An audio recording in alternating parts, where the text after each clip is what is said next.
So here we go. Point of order, Mr. Chairman. Two remaining selectmen in Rehoboth were on the hot seat last week, trying to defend their decision not to discipline Police Chief Stephen Enos, who admitted to drinking at this East Providence restaurant one night last month.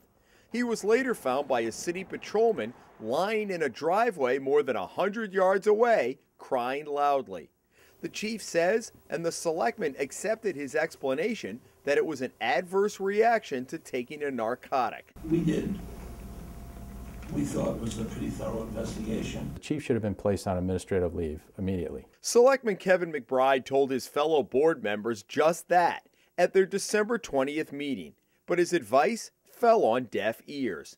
McBride, a major general in the National Guard, resigned as a selectman earlier this month, in part because of how his colleagues Ken Foley and Don Leffert have handled the chief's situation. He sat down this week with the Hummel Report for his first interview since resigning. And without question, we needed to do an external investigation. And my recommendation was to submit a request to the State Attorney General requesting that the Massachusetts State Police conduct an external investigation. It was the only way for this board to reinstate the police chief's credibility. Instead, Leffert took it upon himself. I will say I am not an investigator, no. But it doesn't take a rocket scientist to go and interview people that were there that night and ask them questions pertaining to the incident. But Leffert didn't leave Rehoboth, conducting the whole investigation by phone. So we did a little digging of our own the past 3 weeks, talking to someone that the selectmen missed.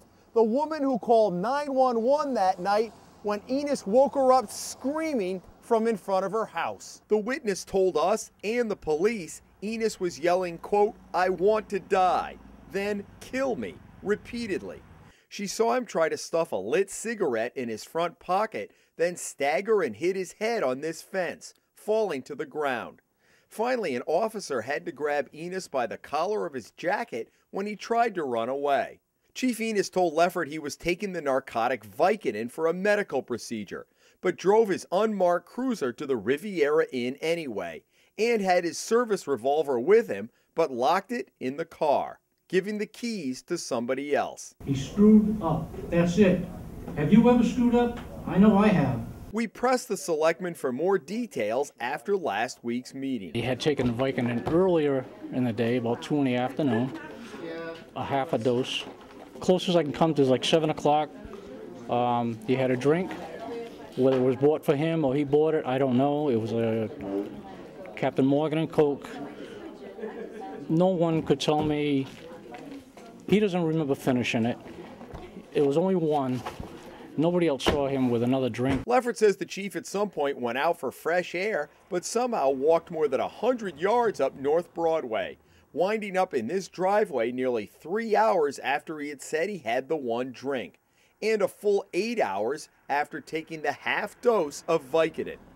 Leffert had said publicly he spoke with the owner of the restaurant, other people who were there that night, and Officer Richard Cadero, who took the report.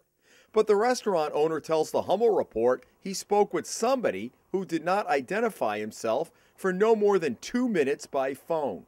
And we found that Chief Enos, a former lieutenant on the East Providence Police Department, furnished Leffert with the patrolman's cell phone number, in effect participating in his own investigation. East Providence Chief Joseph Tavares tells the Hummel Report it was inappropriate for the selectman to call the patrolman directly, and Cadero referred Leffert to the chief's office.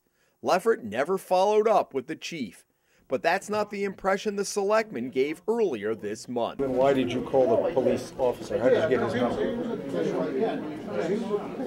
I don't know, I just had it. I was able to obtain his number. In fact, you got a cell phone number from Chief Enos, did you not? Okay, yeah, so if I did. And the statement you had given Mr. Leffert at the last meeting seemed to indicate that you talked directly to the police. And in fact, you did you? I spoke, like I told you, I spoke to Rich Cadero. Yeah, but he didn't offer you, he didn't offer anything else. He didn't offer any information, no. So I wasn't wrong saying I didn't speak to him, because I did speak to him, but he wouldn't talk back to me. He wouldn't. But doesn't that give the impression that if you're doing the investigation, you're not going to go out and have law enforcement do it? I'm not a professional investigator. Well, then maybe you should go outside the department to do it. I am the liaison to the police department, so that's why I took it upon myself to do this. I never really felt that it was a complete and thorough investigation or so-called investigation. It may have been an inquiry on his part. You know, where I come from, you've got informal inquiries and then you have formal investigations. And clearly, in my mind, this situation warranted a formal investigation by an external agency. I support Chief Enos. I think he's done a good job. He's done a difficult job coming into this town. Is it fair to say, though, that in your mind, the so-called investigation by Mr. Leffert and, on behalf of the town has left more questions in your mind than answers? Absolutely. And I would say that a majority of the population within the town, the citizens of the town, are equally concerned. I'm going to shut anybody off real quick. If I get snickering and laughing and cheering and growling in the audience here, I'm going to shut it off. Do you think it's too late to have somebody come in and take Absolutely not. I think it needs to be done. Absolutely, it absolutely has to be done, and it's not too late. What's it going to take to get it done? I don't know. I think if enough of the citizens of this town raise enough concern at the level that they did the other day, the district attorney heard from many of the citizens of the town, the sheriff, maybe that will elevate itself to a certain level. In Rehoboth, Jim Hummel for the Hummel Report.